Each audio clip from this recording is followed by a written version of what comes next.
কেউ যদি তারও বাবার সম্মানের জন্য দাঁড়ায়, কেউ যদি কারো শ্বশুরের সম্মানের জন্য দাঁড়ায়, কেউ যদি কারো পীর উস্তাদের সম্মানের জন্য দাঁড়ায়, আপনারা বলুন, যার সম্মানের, যাকে সম্মান করার জন্য দাঁড়াইলো, তিনি আসলে দাঁড়ায় না না আসলে দাঁড়ায়? আসার পরেও তাকে দেখলে দাঁড়ায় না না দেখলে দাঁড়ায়? তুমি যে তোমার নবীকে সম্মান করার জন্য দাঁড়াইলে, তোমার নবী আসলেন কখন আর তুমি দেখলে কখন? কাজেই মন গড়া ব্যাখ্যাটা কত বড় জঘন্যতম ভ্রান্ত, সেটা কি আপনাদের বুঝে আসলো? আরেকটা হাদিসের বিরুদ্ধে যায়। যদি বলো আসেন, যদি তর্কের খাতিরে চাপাবাদি করে বলো যে আমার নবী আসছেন, আমি আশিকে রসুল, এই জন্য আমার চোখে নবীকে দেখছি, তোমরা আশিকে রসুল না, তোমরা দেখো না, এমন চাপাবাজিও করে যে নবী আসছেন আমি দেখছি, আমি আশিকে রসুল হওয়ার কারণে দেখছি। নবী আসলে আশিকে রসুলের চোখে দেখে, অন্যরার চোখে দেখে না। এখানে তুমি আশিকে রসুল না, তুমি দেখছো না। তোমার এই চাপাবাজিটা যদি মান্য নেই, এই চাপাবাজিটা নবীর আরেকটা হাদিসের বিরুদ্ধে যায়। সেই হাদিসটা হইল, আল্লাহ রসুল বলেন, আল আম্বিয়াউ আহইয়াউন ফি কুবুরিহিম, নবী রসুলগণকে দাফন করার পর আল্লাহ তাদেরকে জীবিত করে দেন, এবং জীবিত হয়ে নবী তোমাদের কোনো অনুষ্ঠানে আসেন না, রওজা শরীফের ভিতরে থাকেন। আমাদের নবীর মুসলমান উম্মতেরা ৭৩ দলে বিভক্ত হয়, ৭২ দল মুসলমান জাহান্নামী হবে, একদল মুসলমান জান্নাতি হবে। কথাটা আপনাদেরকে ভালোভাবে বোঝাবার জন্য একটা কথা আমার কয়েকবার বলতে হবে। সেটা হইল,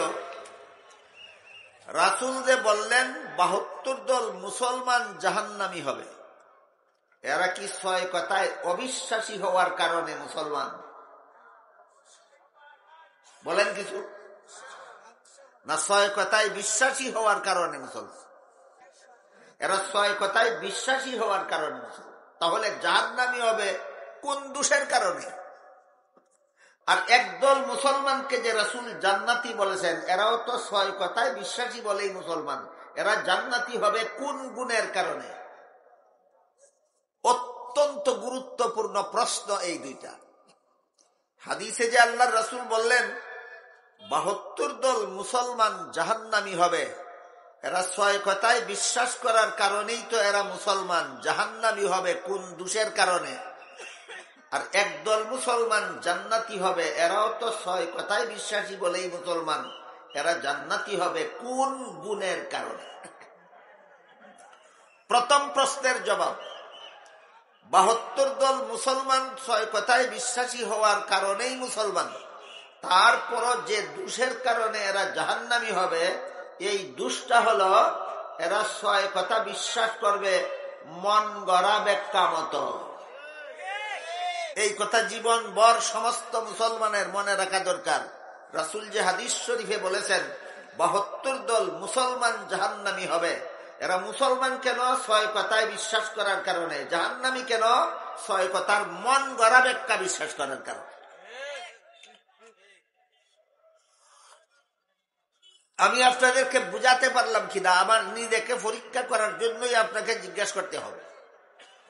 হাদিস শরীফে যে রাসূল বলেছেন ৭২ দল মুসলমান জাহান্নামী, এবার বলুন তো এরা মুসলমান কেন? ৬ কথা বিশ্বাস করার কারণে। জাহান্নামী কেন? এরা ৬ কথা বিশ্বাস করে, কিন্তু সহি ব্যাখ্যা মতে নয়, মন গড়া ব্যাখ্যা মতে।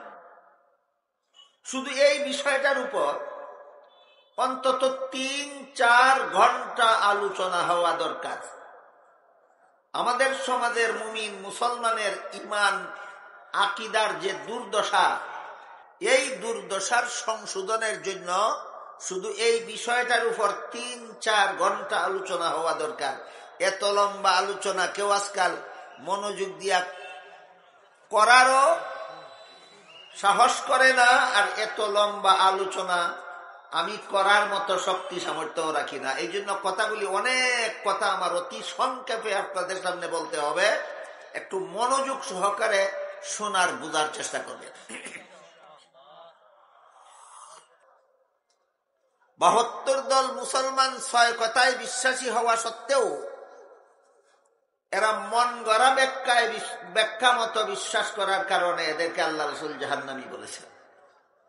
একদল মুসলমান এই 6 কথায় বিশ্বাসী বলেই মুসলমান, কিন্তু এরা মন গড়া ব্যাখ্যা মতো বিশ্বাস করে না। এরা সহি ব্যাখ্যা মতো 6 কথা বিশ্বাস করার কারণে এরা জান্নাতি মুসলমান।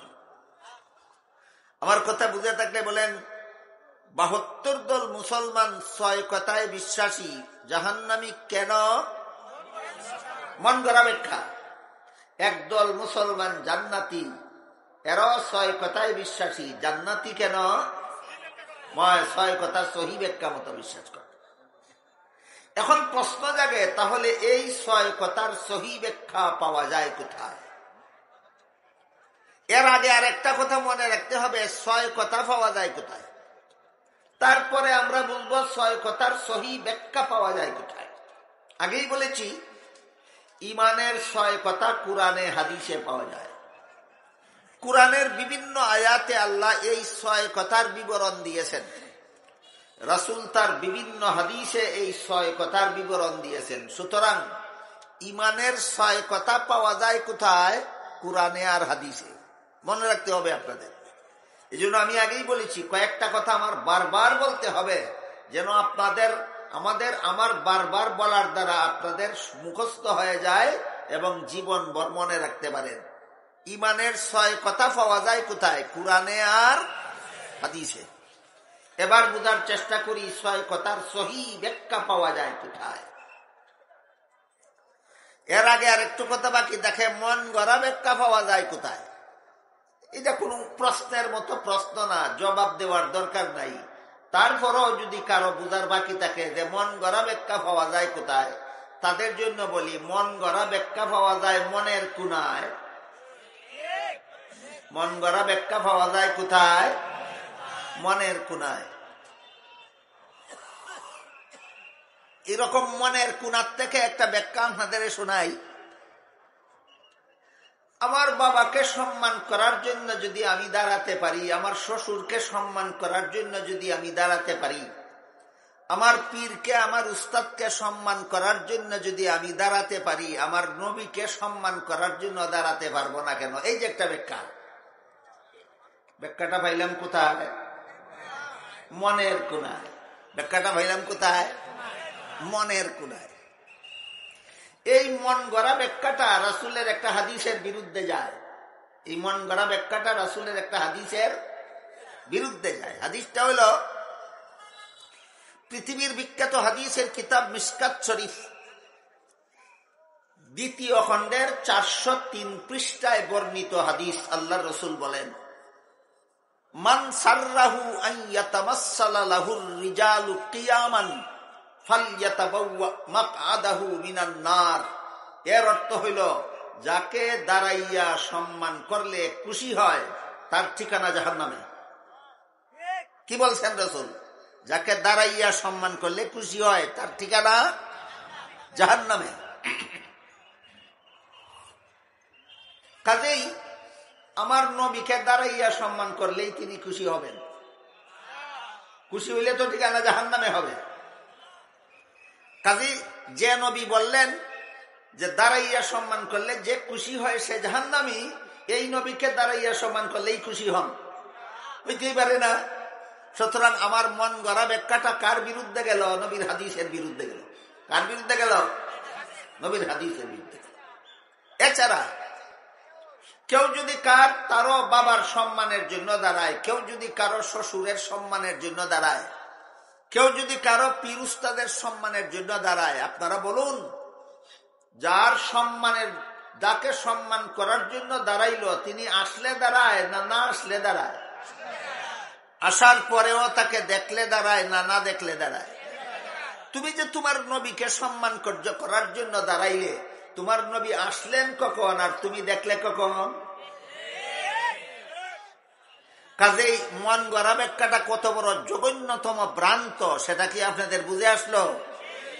আরেকটা হাদিসের বিরুদ্ধে যায়। যদি বলো আসেন, যদি তর্কের খাতিরে চাপাবাদি করে বলো যে আমার নবী আসছেন, আমি আশিকে রসুল, এই জন্য আমার চোখে নবীকে দেখছি, তোমরা আশিকে রসুল না, তোমরা দেখো না, এমন সাফাবাজিও করে যে নবী আসছেন আমি দেখছি, আমি আশিকে রসুল হওয়ার কারণে দেখছি, নবী আসলে আশিকে রসুলের চোখে দেখে, অন্যরার চোখে দেখে না। এখানে তুমি আশিকে রসুল না, তুমি দেখছো না। তোমার এই চাফাবাজিটা যদি মান্য নেই, এই সাফাবাজিটা নবীর আরেকটা হাদিসের বিরুদ্ধে যায়। সেই হাদিসটা হইল আল্লাহ রসুল বলেন, আল আম্বিয়াউ আহইয়াউন ফি কুবুরিহিম, নবী রসুলগণকে দাফন করার পর আল্লাহ তাদেরকে জীবিত করে দেন, এবং জীবিত হয়ে নবী তোমাদের কোনো অনুষ্ঠানে আসেন না, রওজা শরীফের ভিতরে থাকেন। নবী বলেন আসেন না, হেপায় আসেন। তার সাফাবাজি কার বিরুদ্ধে গেল? হাদিসের বিরুদ্ধে গেল। এই সমস্ত ব্যাখ্যার নাম হইল মন গড়া ব্যাখ্যা। দুইটা উদাহরণ দিলাম, বুঝে থাকতে বলুন। ইমানে মুফাসসলের 6 কথা মন গড়া ব্যাখ্যা মত মানার কারণে কত দল মুসলমান জাহান্নামী হবে, আর সহি ব্যাখ্যার কারণে একদল মুসলমান জান্নাতি হবে। এবার বলুন, মন গড়া ব্যাখ্যা পাওয়া যায় কোথায়? কানে বুঝছেন, মন গড়া ব্যাখ্যা পাওয়া যায় যার যার মনের কোনায়। মনের কোনার থেকে সাফাবাজি শুরু করে, ব্যাখ্যা দেওয়া শুরু করে। এবার আমরা বোঝার চেষ্টা করব 6 কথার সহি ব্যাখ্যা পাওয়া যায় কোথায়। সামনের কথা বুঝতে শুনতে শুনতে পিছনের কথা ভুলে যান কিনা এটা আবার দেখি। আগে বলুন 6 কথা পাওয়া যায় কোথায়? তাহলে বলছেন না আপনারা। ইমানে মুফাসসলের 6 কথা পাওয়া যায় কুরআনে আর হাদিসে, আর 6 কথার সহি ব্যাখ্যা পাওয়া যায় আরো 2 ঠিকানায়। এক ঠিকানার নাম নবীর সুন্নত, আর এক ঠিকানার নাম সাহাবায়ে কেরামের জমাত। 6 কথার যে ব্যাখ্যা নবীর সুন্নতে পাওয়া যায়, সেই ব্যাখ্যা মতো যদি আপনি 6 কথা মানেন, 6 কথার যে ব্যাখ্যা সাহাবায়ে কেরামের জমাতে পাওয়া যায়, সেই ব্যাখ্যা মতো যদি আপনি 6 কথা মানেন, তাহলে আপনি সহি ব্যাখ্যা মতো 6 কথা মানেন। আপনাকে আল্লাহ রসুল জান্নাতি মুসলমান বলেছেন, আর এই জন্যই আপনার নাম আহলে সুন্নাত ওয়াল জামাত। তাইলে আহলে সুন্নাত ওয়াল জামাত কেমনে হয়? যে যেমনে চাফাবাজি করতে পারে তেমনেই হয় না? 2টা আদর্শ মানলে হয়। একটা আদর্শের নাম নবীর সুন্নত, আর একটা আদর্শের নাম সাহাবায়ে কেরামের জমাত। আহলে সুন্নত কথার অর্থই হইল সুন্নতের অনুসারী। বলুন কার সুন্নতের? নবীর সুন্নতের। ওয়াল জমাতের অর্থই জমাতের অনুসারী। বলুন কার জমাতের? সাহাবায়ে কেরামের জমাতের। কোন ব্যাপারে? 6 কথার সহি ব্যাখ্যার ব্যাপারে। ইমানে মুফাসসলের সহি ব্যাখ্যার, ইমানে মুফাসসলের 6 কথার সহি ব্যাখ্যার ব্যাপারে যারা নবীর সুন্নতের অনুসারী এবং সাহাবায়ে কেরামের জমাতের অনুসারী, এরা সত্যিকারের আহলে সুন্নাত ওয়াল জামাত। এদেরকে আল্লাহ রাসূল জান্নাতি বলেছেন। কি আহলে সুন্নাত ওয়াল জামাত দাবি করলে, না 2টা আদর্শ মানলে? একটা আদর্শের নাম নবীর সুন্নাত, আর একটা আদর্শের নাম সাহাবায়ে কেরাম। সুতরাং ইমানে মুফাসসলের প্রথম কথা, আমি আল্লাহ বিশ্বাস করি। আমানতু বিল্লাহ। আমানতু বিল্লাহ এর অর্থই হলো আমি আল্লাহর প্রতি বিশ্বাস স্থাপন করলাম। এবার বলুন, আপনি আল্লাহ বিশ্বাস করবেন মন গড়া ব্যাখ্যা মতো না সহি ব্যাখ্যা মতো? সহি ব্যাখ্যা মতো। আল্লাহ সম্পর্কে আমি কিছু সহি ব্যাখ্যার উদাহরণ দেব, পাশাপাশি কিছু মন গড়া ব্যাখ্যার উদাহরণ দেব, যেন আপনারা বুঝতে পারেন যে আপনারা যারা যারা মুসলমান এখানে বসা আছেন, আপনি কি মন গড়া ব্যাখ্যা মতো আল্লাহ মানেন না সহি ব্যাখ্যা মতো আল্লাহ মানেন, সেটা যেন টের পেতে পারেন। এই জন্য আল্লাহ সম্পর্কে কিছু মন গড়া ব্যাখ্যা আর কিছু সহি ব্যাখ্যার উদাহরণ আপনাদের সাথে সামনে তুলে ধরার চেষ্টা করব। আর ইমানে মুফাসসলের 4 নম্বর কথা হইল, আমি নবী রাসূল বিশ্বাস করি। নবী রাসূল সম্পর্কে কিছু সহি ব্যাখ্যা আর কিছু মন গড়া ব্যাখ্যা আপনাদের সামনে তুলে ধরব, যেন আপনারা টের পেতে পারেন, বুঝে নিতে পারেন যে আপনারা মন গড়া ব্যাখ্যা মতো নবী মানেন না সহি ব্যাখ্যা মতো নবী মানেন। আল্লাহ সম্পর্কে যত সহি ব্যাখ্যা আছে, আল্লাহ সম্পর্কে যত সহি ব্যাখ্যা আছে, এর মধ্যে একটা সহি ব্যাখ্যা হলো, দুনিয়ার জীবনে চর্মচুকে কেউ কোনোদিন আল্লাহকে দেখতে পারবে না। 1 নম্বর সহি ব্যাখ্যা আল্লাহর ব্যাপারে। আমি যে আমানতু বিল্লাহ বললাম, আমি যে ঘোষণা দিলাম আমি আল্লাহর প্রতি বিশ্বাসী হইলাম, আল্লাহ সম্পর্কে তুমি সহি ব্যাখ্যা মতো বিশ্বাসী না মন গড়া ব্যাখ্যা মতো বিশ্বাসী, এবার যাচাই করতে হবে। আল্লাহ সম্পর্কে এক নম্বর সহি ব্যাখ্যা হলো, দুনিয়ার জীবনে চর্মচুকে কেউ কোনোদিন আল্লাহকে দেখতে পারবে না। কেন দেখতে পারবে না? কারণ আল্লাহকে দেখার জন্য আল্লাহর মানুষের চোখে যে পরিমাণ পাওয়ারের দরকার, দুনিয়ার জীবনে কোনো মানুষের চোখে আল্লাহ সেই পরিমাণ পাওয়ার দেন না। বুঝে থাকতে বলুন তো দয়া করে, আল্লাহকে দুনিয়ার জীবনে আমি চর্মচোখে দেখতে পারবো না কেন? দেখার মতো পাওয়ার নাই। আল্লাহ ইচ্ছা করেই দুনিয়াতে কোনো মানুষের চোখে আল্লাহকে দেখার মতো পাওয়ার দেন না। এখন প্রশ্ন জায়গা দেন না কেন? আল্লাহ যদি দুনিয়াতে আমার চোখে আল্লাহকে দেখার মতো পাওয়ার দিতেন, তাহলে দুনিয়াতেই আমি আল্লাহকে দেখতে পারতাম, কতই না ভালো হইতো। আল্লাহ বলেন না, মোটেও ভালো হইতো না। দুনিয়াতে যদি তোমার চোখে আল্লাহকে দেখার মতো পাওয়ার আল্লাহ দিতেন, অবশ্যই তুমি আল্লাহকে দেখতে, কথাটা ঠিক, কিন্তু তখন তোমার ইমানটাই কবুল হইতো না। আল্লাহ দেখে ইমান আনলে ইমান কবুল হয় না, আল্লাহকে না দেখে ইমান আনলে ইমান কবুল হয়। এমন ইমানকেই কোরআনের ভাষায় ইমান বিল গাইব বলা হয়। এমন ইমানকেই কোরআনের ভাষায় ইমান বিল গাইব। দুই কান্দে দুইজন ফিরিস্তা বসা আছেন, বিশ্বাস হয় আপনাদের? দেখা যায়? দেখা যায় না, তবুও বিশ্বাস করি কেন? এটার নাম ওই ইমান বিল গাইব, এর নাম ওই ইমান বিল গাইব। তো আল্লাহকে দেখার মতো পাওয়ার আল্লাহ দুনিয়ার জীবনে আমাদের চোখে না দিয়া আমাদের ইমানটা কবুল হওয়ার ব্যবস্থা করেছেন। কথা বুঝলে বলুন, দুনিয়াতে আল্লাহকে দেখার মতো পাওয়ার যে আমার চোখে আল্লাহ দিলেন না, না দিয়া কি আল্লাহ আমাকে বঞ্চিত করলেন, না আমার ইমান কবুল হওয়ার ব্যবস্থা করলেন? কাজেই আমার চোখে যে আল্লাহকে দেখার মতো পাওয়ার দিলেন না দুনিয়াতে, এইটার শুকরিয়া জন্ম থেকে মৃত্যু পর্যন্ত আল্লাহর কুদরতি পায়ে সেজদায় পড়ে থাকলেও সারা জীবনে আদায় হবে না।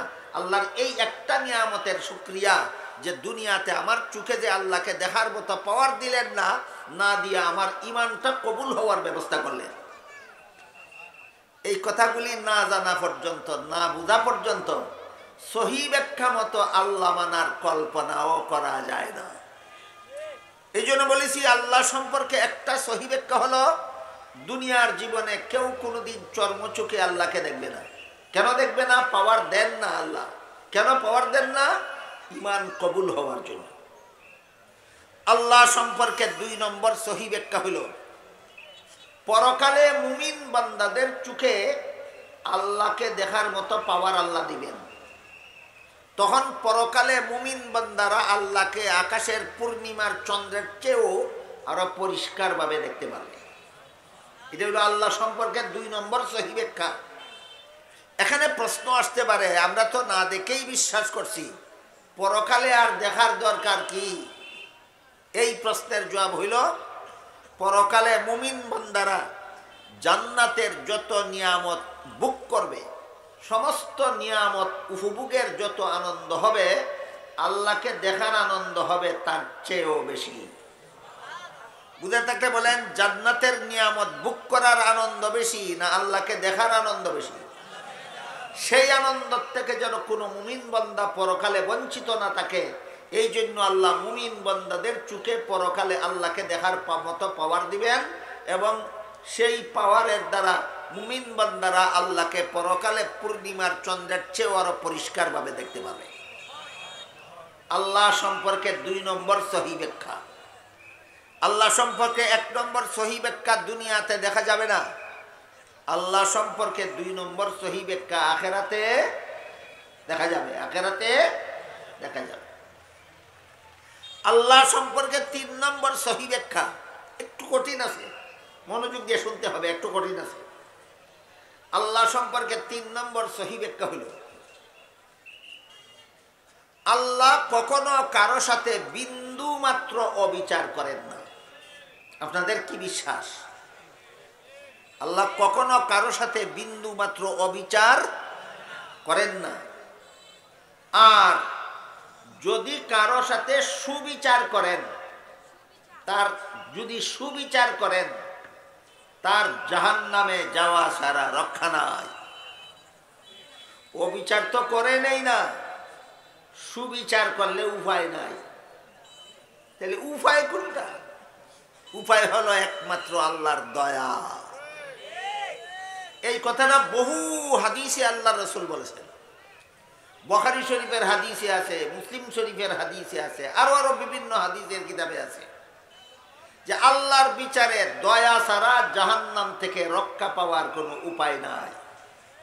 এবার বুঝা থাকলে বলুন, আল্লাহ কি কোনোদিন কারো সাথে বিন্দু মাত্র অবিচার করেন? না। আর যদি কারো সাথে সুবিচার করেন তাহলে তার বাঁচার উপায় আছে? নাই। তাইলে জাহান্নাম থেকে রক্ষা পাওয়ার উপায় কি? আল্লাহর অবিচার না সুবিচার?